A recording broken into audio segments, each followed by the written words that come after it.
Hi everyone, thank you so much for coming back and watching this video. Today I'm going to be answering some Q&A questions that I received from my Instagram poll. If you want to get involved or check my Instagram out, it'll be in the link description. And it's going to be up here, which is Katia_McCrudden, I think. Yep, definitely is.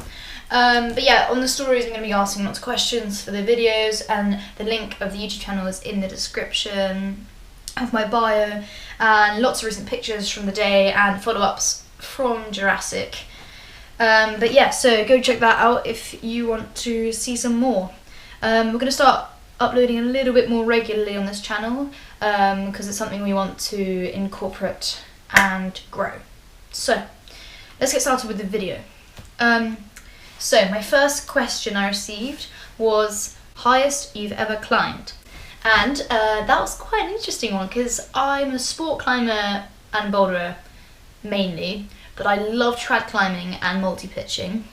So the first time I went multi-pitching was when I was in Cornwall, and the highest one I've done was at chair ladder, and it was called pendulum swing. It was about 4 or 5 pitches? 5 pitches? But it was this insane climb. I couldn't tell the exact height of it, but it was awesome, and it was this massive abseil down through this like circular rock thing. You had to go right through it, and it was crazy. But yeah, that was one to remember. So that was a really good question. So the other questions that I got were: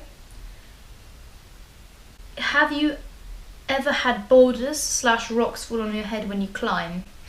I thought this was so coincidentally, as last Saturday I went climbing at Dancing Ledge with Paul Jackson, the head coach at Jurassic Climbing, and we were doing 4x4s as we're training for harder outdoor sport routes.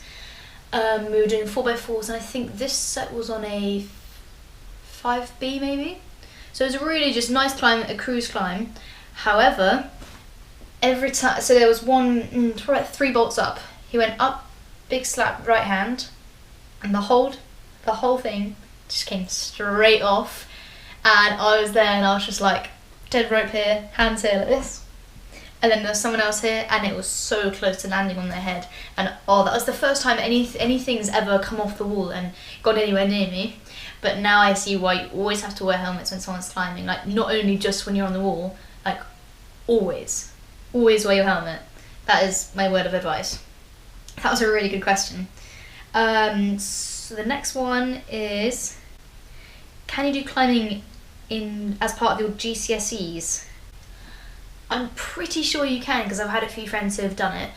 For those of you who don't know what GCSEs are, it's an exam that happens in the summer year of year 11, and that is when you're edging between 15, 16-year-olds. And it's quite a big exam, as it can determine what you want to do in the future. So it's quite interesting. There are lots of different options at the moment, and climbing is definitely one of them. Just obviously depending what school you go to, you can incorporate climbing. But yeah, that's awesome. The next one that I have, which is quite a big question that I'm going to try and summarize up as much as as good as I can, because it's a big topic at the moment, and I want to show you from my perspective. So the question is, what are the positives and negatives of climbing being in the Olympics?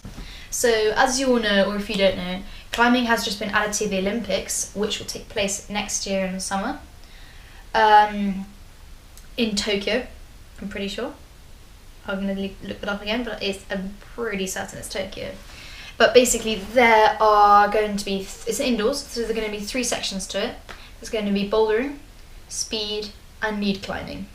The problems that some people are seeing with it is that you're going to have the World Championships for bouldering, the World Championships for lead, and you're going to put all of these guys together, and they're going to have to be these all-rounder climbers that are going to have endurance, they're going to have strength, they're going to have speed, and that's a whole new world. Speed climbing is like a whole new sport for climbers who've never done speed. they're going to have such a setback compared to the people who do speed and maybe one other sport. So what most people are working on at the moment that are world competitors or national competitors, they're working on getting all of these different aspects of climbing done so that they can be selected for the national team and then for the world and then for the Olympics. And that is a lot of people's main goal at the moment. And I think the negative of that is that people are training so hard for this one goal where, in my eyes, rock climbing is all about outdoors. And everyone used to come indoors so they could become better at training outdoors. And it's completely turned a different way at the moment, where people are only climbing indoors, to train indoors, to compete indoors, to be the best at indoors, and that's it. And some of the best indoor climbers have never climbed outdoors because that's not what what people want anymore. They want to be indoor strong climbers, strong boulderers. However, that's how it's gone at the moment. So there are some insanely strong climbers in the gym at the moment. And I think that's amazing because they can inspire the youth, and that's what's happening. There are a lot of children coming into rock climbing, and they're becoming stronger and stronger. And very soon we're going to start seeing younger and younger children start pushing the sport. Someone like Ashima Shirashi, Brooke, all these American climbers. Such a young age. They're a year older than, so they're 18 now, but over the past 7 or 8 years they've smashed records, and I think that's just going to keep on happening, seeing how the rock climbing has now been introduced into the Olympics. I think we're going to see a lot more of that, which is really, really exciting for the sport. I also think another positive is that the sport is becoming such spotlight because lots of people want to try it, as it's become a real competitive sport. Lots of new people are taking on as hobbies competitively, and it's just become an all-round sport, and I think it's one of the fastest growing sports at the moment, which is insane. So yeah, that's like really, really good. And I want to get across, if anyone has any aspirations or dreams of coming into the Olympics or just training, getting better, please just email us in the link below and we will be happy to help. Paul Jackson has coached many people in the GB team and higher, and it's really interesting to see how many people have progressed over such a short amount of time, and we really hope it just keeps on going higher and higher. But yeah, thank you so much for tuning in to us today. If there are any more questions, please leave them in the link below, email me, or go onto my Instagram and direct message you from there. Thank you so much for watching, and I hope you have a good day. Bye, that's all for now.